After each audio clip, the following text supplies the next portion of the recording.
Bonjour à tous et à toutes, c'est Alex et dans quelques instants, une émission spéciale en compagnie de Frank Boss présentée par Christina Schmidt. Sachez que cette émission est sponsorisée par notre partenaire officiel, l'IFACOM.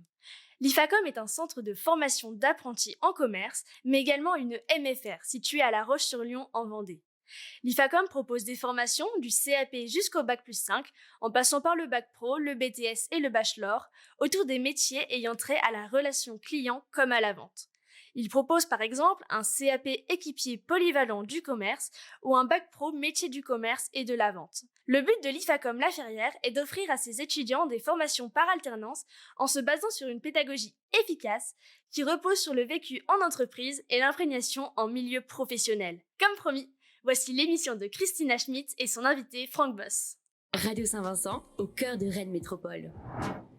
Bonjour à tous, je suis Christina Schmidt et je serai l'hôte pour cette émission du lundi 16 octobre 2023.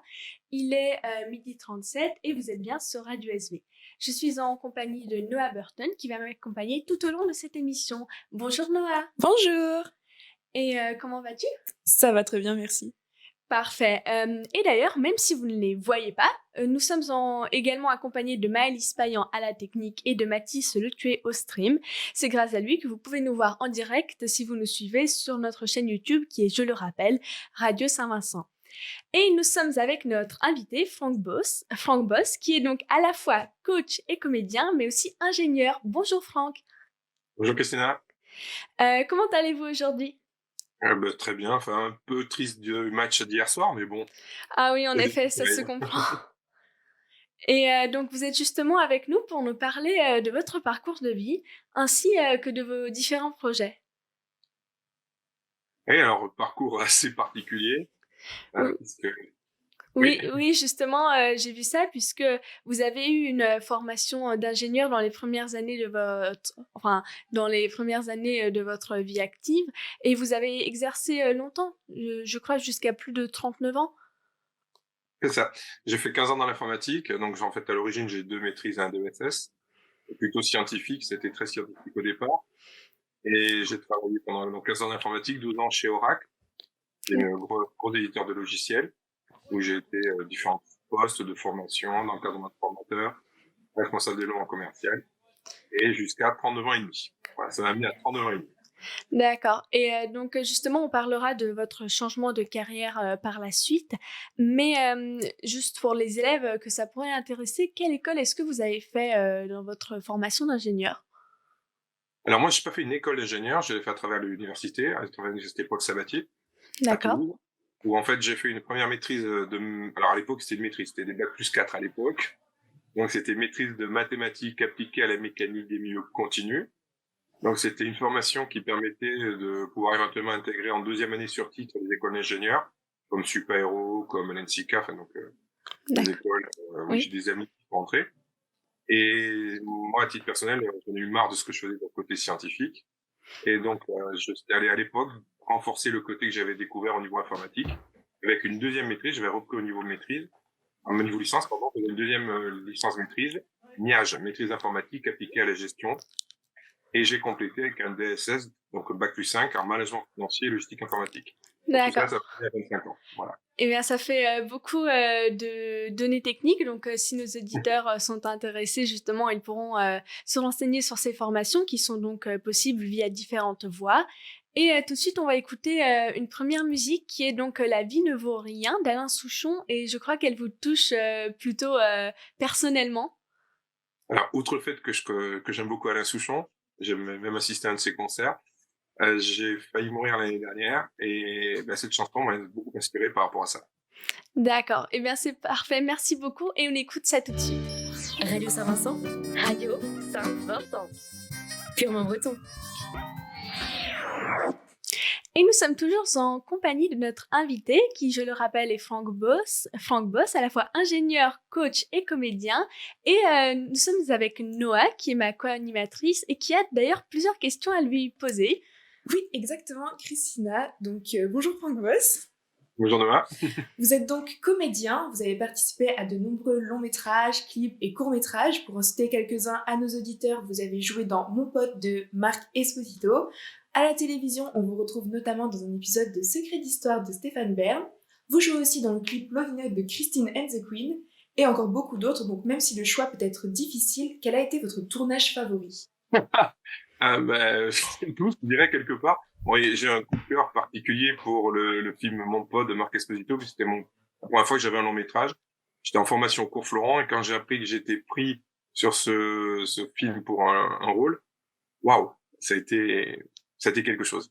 Et Marc, en plus, était adorable parce que j'ai une scène qui a été coupée, où j'étais bien visible avec Benoît Magimel, et il m'avait envoyé des images coupées, de la partie coupée, que j'avais pu intégrer dans un bande démo. Donc c'est vraiment un très bon souvenir, celui-là. Et c'était votre premier tournage? C'était mon premier rôle dans un long métrage. La première fois que j'avais un rôle dans un long métrage. Avant, j'avais fait que des courts métrages ou des clips. Et là, c'était mon arrivée dans le cinéma. Ah. Et en parlant de courts-métrages, d'ailleurs, vous en avez réalisé quelques-uns. Noël ne meurt jamais, Tableau de chasse, Le choix d'une vie, Liker ou encore Boomerang. Avez-vous comme projet de réaliser justement un long métrage? Dans un monde parfait, oui.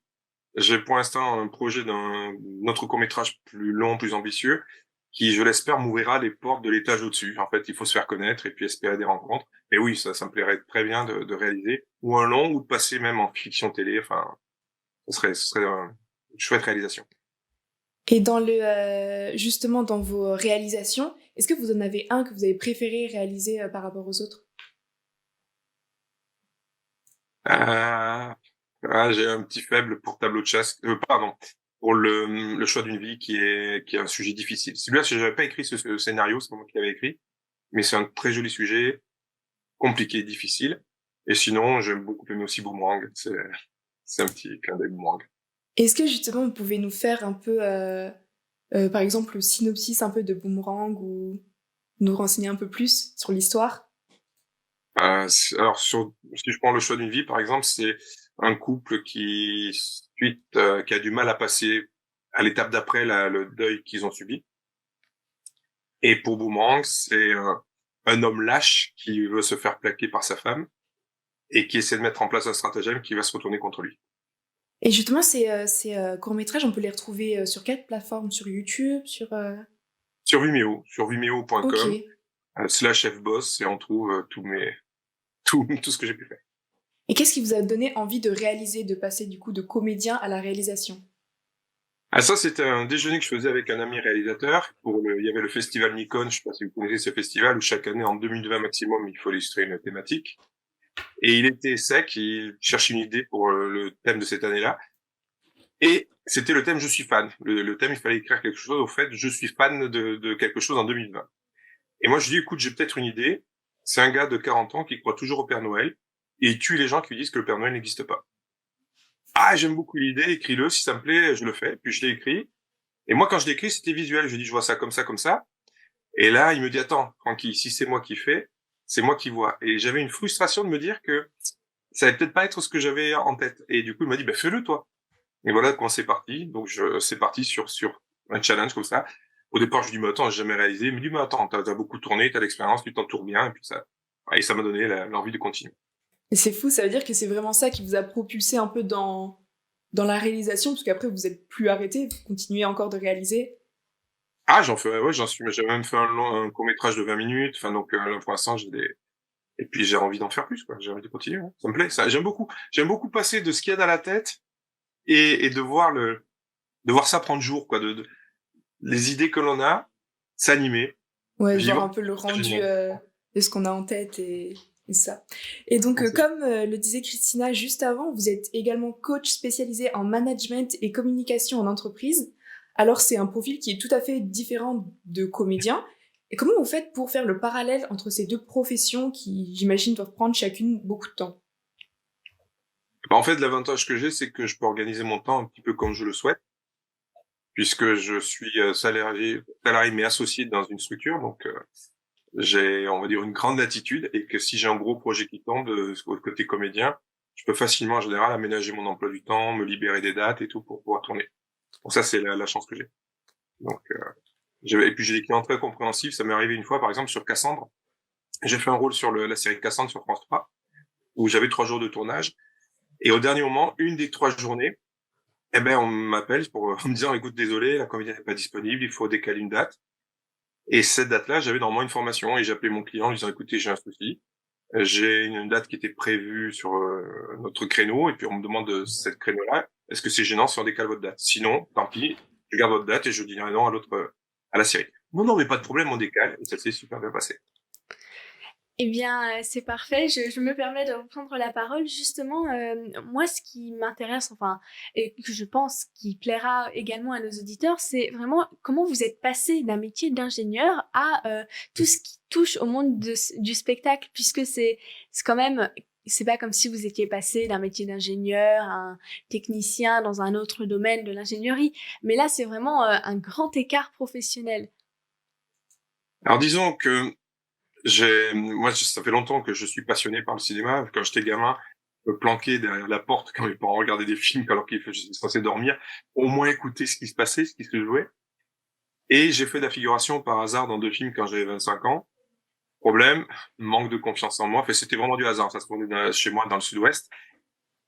Et les gens m'ont dit, ouais, t'as une gueule, t'as une présence, tu vas faire un book. Sauf que j'avais des soucis avec mon physique, on va dire. Et je n'ai jamais donné suite à cette époque. Donc, j'allais travailler dans l'informatique, ce qui était la suite logique. Et je me suis fait rattraper quand j'étais dans l'informatique par un collègue formateur qui faisait du théâtre amateur. Viens faire du théâtre, t'es fait pour ça. Et pendant 7 ans, je lui ai dit non. Et au bout de 7 ans, c'est parti pour une blague, pourquoi pas. Et j'ai commencé, et puis alors j'ai pris le virus, et puis après, c'était une évidence. Finalement, c'est quelque chose que vous avez vraiment dans le sang, si on peut dire, et ça habite finalement tout votre être. C'est plus une passion, même un métier donc de passion. Ouais, c'est vraiment la chance que j'ai, c'est d'être payé pour agresser des passions. Donc, il y a Confucius qui aurait dit, trouve un métier qui te plaît et tu travailleras plus un jour de ta vie. Ben, je suis comédien, coach et formateur. Ben, en fait, je fais pas grand chose de mes journées, finalement. Puisque je fais des choses qui me plaisent. Eh bien, c'est parfait. Tout de suite, on va écouter une musique, donc Camélia Jordana, Ce qui nous lie est là. Et je crois savoir justement que vous aviez une remarque à faire sur cette chanson. Film de Cédric Lapiche, Ce qui nous lie. Très joli film sur une fratrie dans le milieu de la vigne. Et avec 2 frères, une sœur. Elle a sœur au milieu et c'est exactement ma fratrie, donc ça me touche beaucoup. Eh bien, ça a l'air de justement vous toucher énormément. On l'écoute tout de suite et c'est sur Radio SV. Nous sommes toujours sur Radio SV, il est 12h56 et nous sommes en compagnie toujours et encore de Franck Boss qui nous parle un peu plus cette fois-ci de son coaching et tout cet aspect de sa vie. Justement, Franck, si vous vous êtes d'abord orienté vers une carrière d'acteur ou de comédien, qu'est-ce qui vous a poussé aussi à vous lancer dans le coaching? Alors disons que quand on démarre comédien, c'est pas toujours facile, hein. Sur 1 an de salaire de comédien à l'époque, je faisais au moins le salaire de mon ancienne vie. Et des gens m'ont dit, mais écoute Franck, t'as été formateur, t'es comédien, tu peux faire des formations de prise de parole en public. Bah oui. T'es convaincant, communiquer pour convaincre, t'as été manager, communication managériale. Donc on m'a rajouté comme ça des briques au fur et à mesure. Et j'ai complété avec un master 2 de coaching et développement personnel en entreprise à Paris 2. Donc du coup, c'était une évidence quelque part. Je combinais à la fois ce que je faisais avant et ce que je faisais depuis.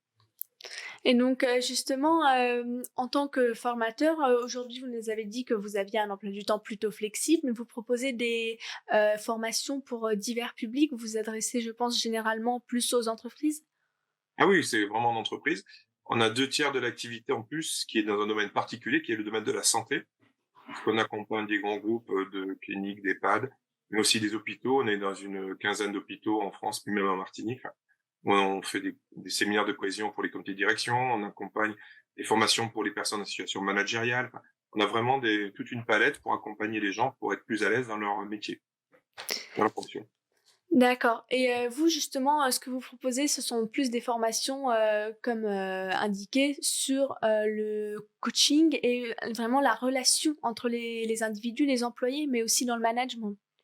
Ah voilà, tout à fait. Aussi bien collectif par exemple de l'accompagnement individuel. On fait du coaching individuel de personnes qui sont en prise de fonction, qui manquent de confiance en eux, ou bien des personnes qui parfois sont un petit peu dures avec dans leur management. Enfin, donc on a vraiment différentes palettes de l'accompagnement individuel à l'accompagnement collectif. D'accord. Eh bien, merci justement pour ce point sur votre coaching. Tout de suite, un petit flash info sur les attentats qui ont eu lieu récemment. SV Radio. Radio Saint-Vincent. Ça s'est passé vendredi. L'attaque terroriste d'Arras a à nouveau ébranlé l'école française et le pays tout entier. Nous sommes d'ailleurs aujourd'hui ce lundi 16 octobre, 3 ans jour pour jour après l'attentat de Samuel Paty, professeur d'histoire. Retour sur les événements dans notre chronique. Ce flash spécial pour vous annoncer ces très spectaculaires explosions. Ce serait un attentat selon les médias américains à New York. J'ai décidé de dissoudre l'Assemblée nationale. Blood, toil, tears and sweat. Je crois qu'après avoir vu ça, on peut mourir tranquille. On va le plus tard possible, mais on peut. Les moments forts de l'histoire, racontés par Radio SV.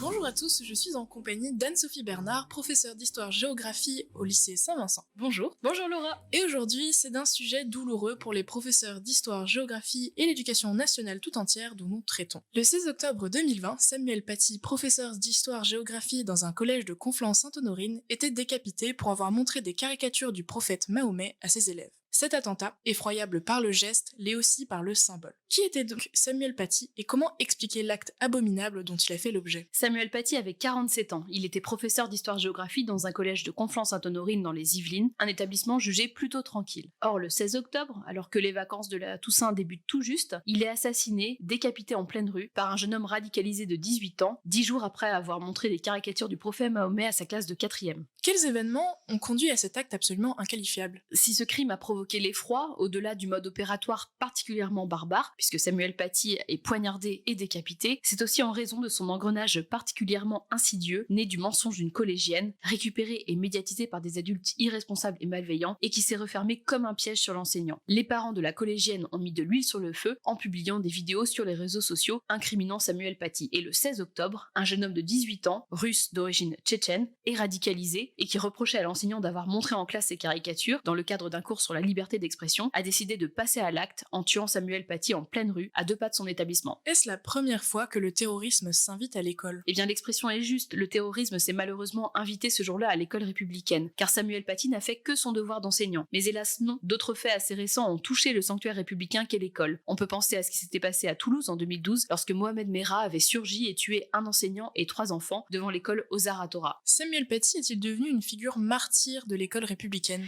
Malgré lui, oui, c'est évident. Face à l'émoi collectif suscité par son assassinat, on décide en plus haut lieu, à l'Élysée, de lui rendre un hommage national, à savoir une cérémonie d'obsèques nationales relevant d'un décret du président de la République et exclusivement à la charge de l'État, non pas aux Invalides, l'endroit où pourtant souvent lieu les cérémonies de ce type, mais dans un espace très symbolique, dans la cour de la Sorbonne, un lieu historique, symbole de la connaissance, des idées et du rayonnement culturel. Le cercueil du professeur d'histoire-géographie entre porté par des gardes républicains, un chant dirigé par l'orchestre de la garde républicaine et la maîtrise de Radio France les accompagne, et à la demande de la famille, la chanson One du groupe de rock irlandais U2 est également diffusée. La lettre d'Albert Camus à son instituteur Louis Germain, le jour où il a reçu le prix Nobel de littérature, est également lue. Au-delà, on note que plusieurs collèges, lycées, places ont été rebaptisés du nom du professeur. L'association des professeurs d'histoire-géographie a également créé le prix Samuel Paty pour rendre hommage à leurs collègues assassinés en 2020. D'abord proposé aux élèves de collège et à leurs enseignants autour d'un thème annuel, articulé au programme d'EMC, ce prix a pour ambition de favoriser la cohésion et la coopération grâce à un projet de classe. Enfin, quelques jours après son décès, le Fonds Marianne, visant à financer des personnes et associations qui vont porter des discours pour promouvoir les valeurs de la République et pour lutter contre les discours séparatistes, est créé par le gouvernement. Mais il fait actuellement l'objet de polémiques qui, on l'espère, ne souilleront pas la mémoire de notre collègue. Eh bien, merci Anne-Sophie Bernard pour cette chronique sur Samuel Paty. On rend hommage en ce lundi 16 octobre donc à Samuel Paty, ce professeur. À bientôt. C'était donc une chronique de Laura Patilia et Anne-Sophie Bernard pour revenir sur les événements du 16 octobre 2020. Et nous allons à présent écouter Noah pour un point sur les derniers événements. Oui, effectivement, comme vous le savez sûrement, ce vendredi 13 octobre 2023, un homme armé d'un couteau a tué un enseignant et fait 2 blessés graves dans le lycée Gambetta à Arras dans le Pas-de-Calais. L'auteur présumé a été interpellé et le parquet antiterroriste saisi. Cet auteur présumé, né en 2003, a été interpellé ainsi avec son frère né en 2006 qui a également été arrêté. 8 personnes sont en garde à vue dans le cadre de cette enquête. Dominique Bernard, 57 ans, l'homme qui a été assassiné ce vendredi 13 octobre en fin de matinée, était un professeur de lettres apprécié de ses élèves. Près de 5000 personnes se sont retrouvées place des Héros ce dimanche 15 octobre pour commémorer sa mémoire. Les enseignants y étaient nombreux, qui 3 ans après Samuel Paty pleurent à nouveau l'un des leurs. Gérald Darmanin, ministre de l'Intérieur, a déclaré « Quand on passe à ce niveau de vigilance, c'est pour dire à tous les Français et toutes les administrations de faire attention, il n'y a pas de menace caractérisée par une atmosphère négative. » Le ministère de l'Intérieur précise que les militaires veulent se joindre aux gendarmes pour protéger les forêts dans leur vie de tous les jours, notamment en renforçant les patrouilles dans les centres commerciaux. Les lycées et le personnel du lycée ont été confinés et une cellule de suivi psychologique a également été mise en place. La France est alors passée en alerte attentat. On souhaite évidemment beaucoup de courage aux proches des victimes et au corps enseignant, et une pensée aussi toute particulière aux élèves de Dominique Bernard. Merci Noah, et on reprécise d'ailleurs, c'est bien Gérald Darmanin. Et justement, puisque nous sommes avec vous, Franck Boss, est-ce que vous auriez une remarque ou quelque chose à nous dire vis-à-vis de ces événements et de cette situation? Moi, je trouve ça dramatique à chaque fois. Enfin, je veux dire, l'école devrait être un sanctuaire. Les élèves devraient pouvoir y évoluer en toute sécurité, avec des enseignants qui devraient évoluer en toute sécurité. Et moi, ça me renvoie, quand j'étais jeune du sud-ouest de Revel, dans la Haute-Garonne, une ville de 5000 habitants à l'époque. Et à l'époque, il y avait eu un drame aussi. Et quand j'étais gamin, il y a un drame à Castres. Il y avait un lycée qui s'appelait Barral, où un élève avait poignardé un professeur. Mais à l'époque, c'était un épiphénomène. Aujourd'hui, j'ai l'impression que il n'y a plus de respect, enfin qu'il n'y a plus rien. Et puis alors là, encore plus que la folie humaine vient frapper au cœur de ce qui est le plus cher, les enfants et les encadrants. Donc, je trouve ça redoutable, tragique. Eh bien, merci beaucoup Franck pour vous être exprimé sur ce sujet. Tout de suite, on écoute I'll Never Love Again de Lady Gaga en hommage aux victimes de l'attentat. Bienvenue à Rennes. Pourquoi Rennes? Le beurre, la galette, le beurre, la galette. Je venais à Rennes, donc je voyais ce bâtiment là. Radio Saint-Vincent, au cœur de Rennes Métropole. Et nous sommes toujours en compagnie de Franck Boss. C'était I'll Never Love Again de Lady Gaga. Et je rappelle que vous pouvez bien évidemment, si vous nous rejoignez, regarder notre stream sur YouTube, qui est maintenant géré par Maxime, qui a pris le relais de Mathis, qui a dû partir en cours.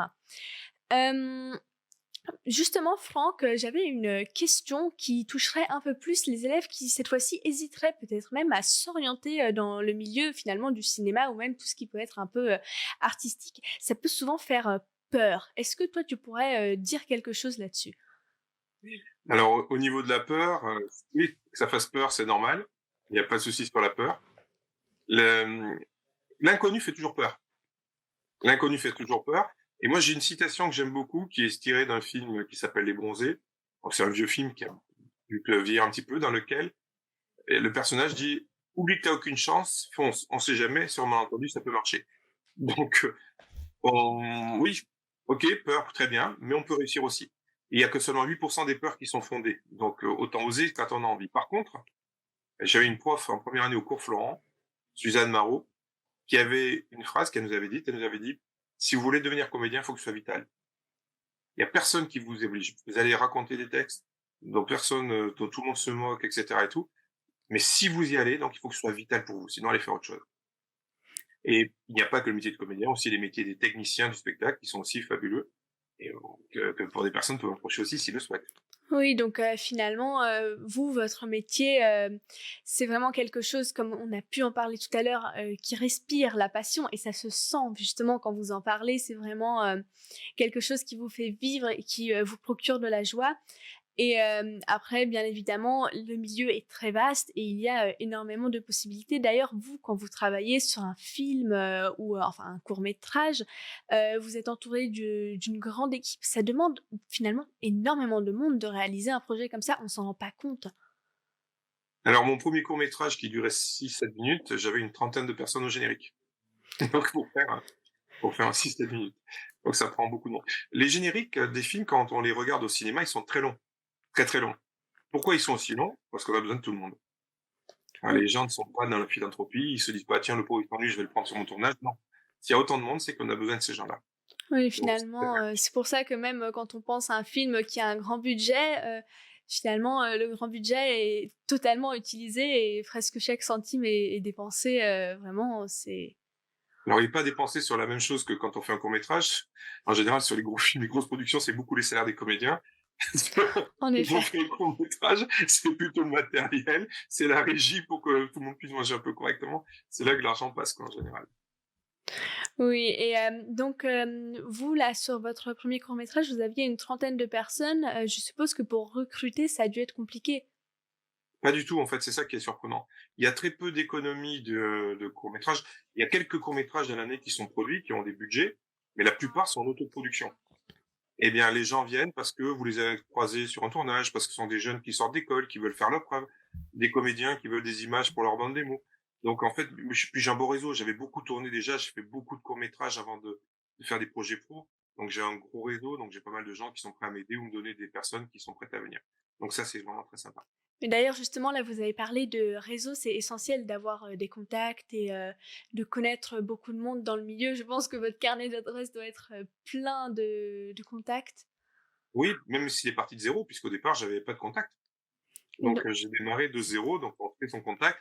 En fait, le principe, c'est très vite de faire des projets, même quand on est en formation à l'école, de très vite attaquer par des projets, des courts-métrages, d'écoles, d'autres écoles, justement, qui permettent de faire des images, et puis à partir de là, de faire une première bande démo, qui après devient plus sérieuse, etc.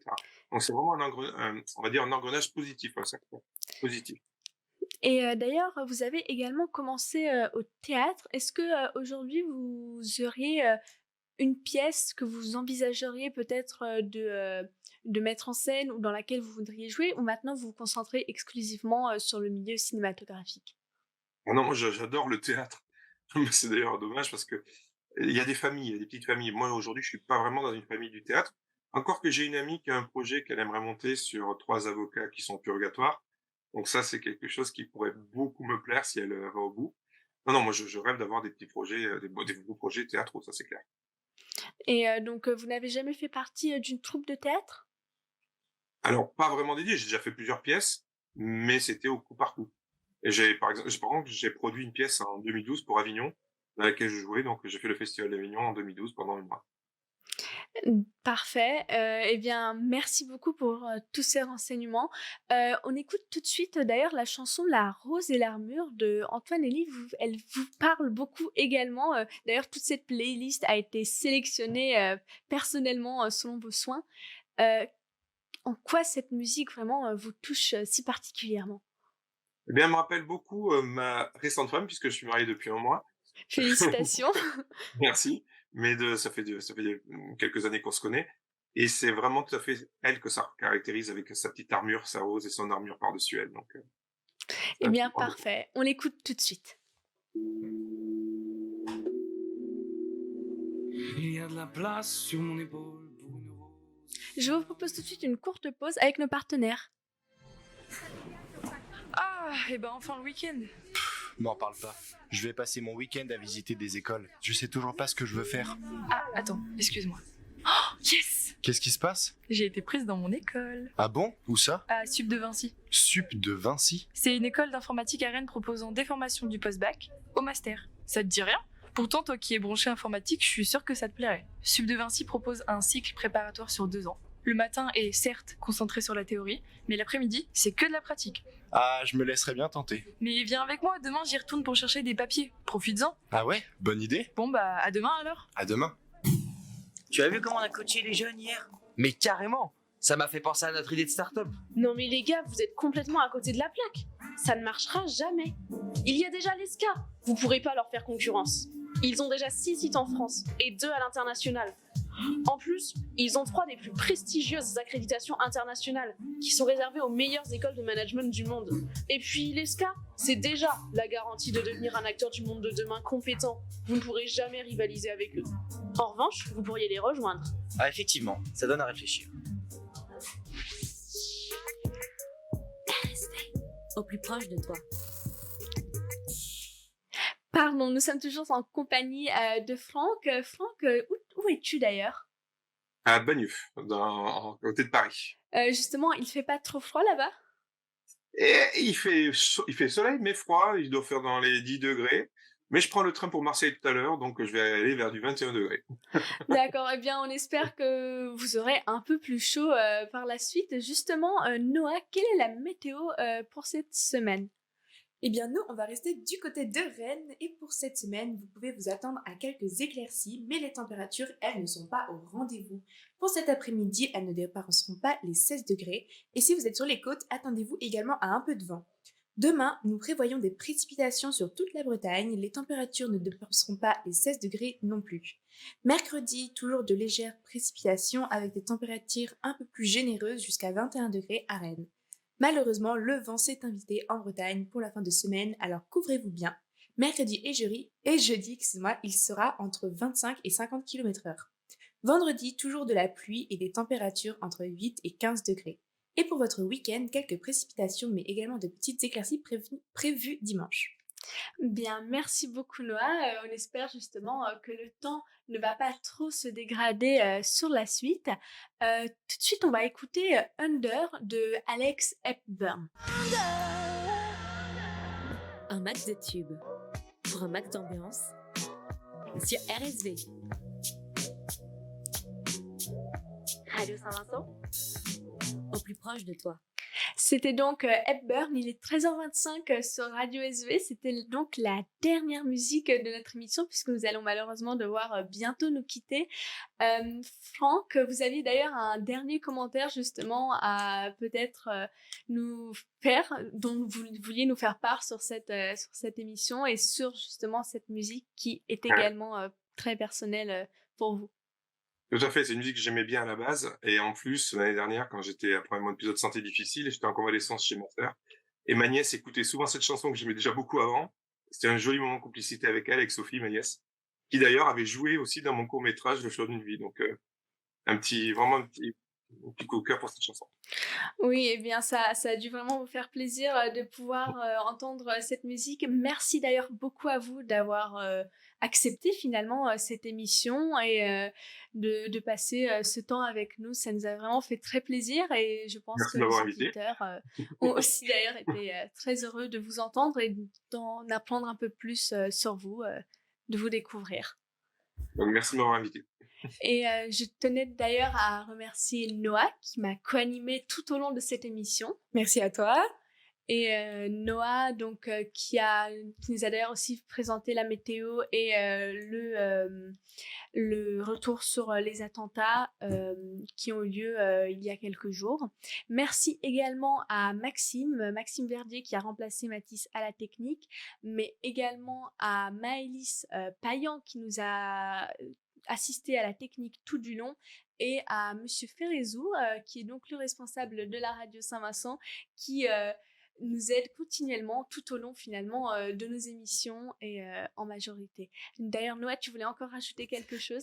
Oui, pour les élèves de Saint-Vincent et pour tous les élèves de France, je vous rappelle qu'il y aura une minute de silence à 14h pour honorer les mémoires des victimes des attentats. Et également, pour nos auditeurs, n'oubliez pas de nous retrouver sur nos réseaux sociaux, Instagram, TikTok, YouTube, c'est @Saint-Vincent, Radio Saint-Vincent partout. Oui. Et eh bien, merci beaucoup Noah. Donc, je rappelle que vous pouvez nous suivre sur nos réseaux sociaux. Et merci Franck. Passez une très bonne journée, une belle après-midi. Merci Christa. Au revoir. C'était l'émission de Christina Schmitz et de son invité Franck Boss. Je vous rappelle que cette émission était sponsorisée par l'IFACOM. L'IFACOM est un centre de formation d'apprentis en commerce, mais également une MFR située à La Roche-sur-Yon en Vendée. L'IFACOM propose des formations du CAP jusqu'au Bac+5, en passant par le Bac Pro, le BTS et le Bachelor, autour des métiers ayant trait à la relation client comme la vente. Il propose par exemple un CAP équipier polyvalent du commerce ou un Bac Pro métier du commerce et de la vente. Le but de l'IFACOM La Ferrière est d'offrir à ses étudiants des formations par alternance en se basant sur une pédagogie efficace qui repose sur le vécu en entreprise et l'imprégnation en milieu professionnel. Merci beaucoup d'avoir été avec nous pour cette émission sur Radio SV et à bientôt.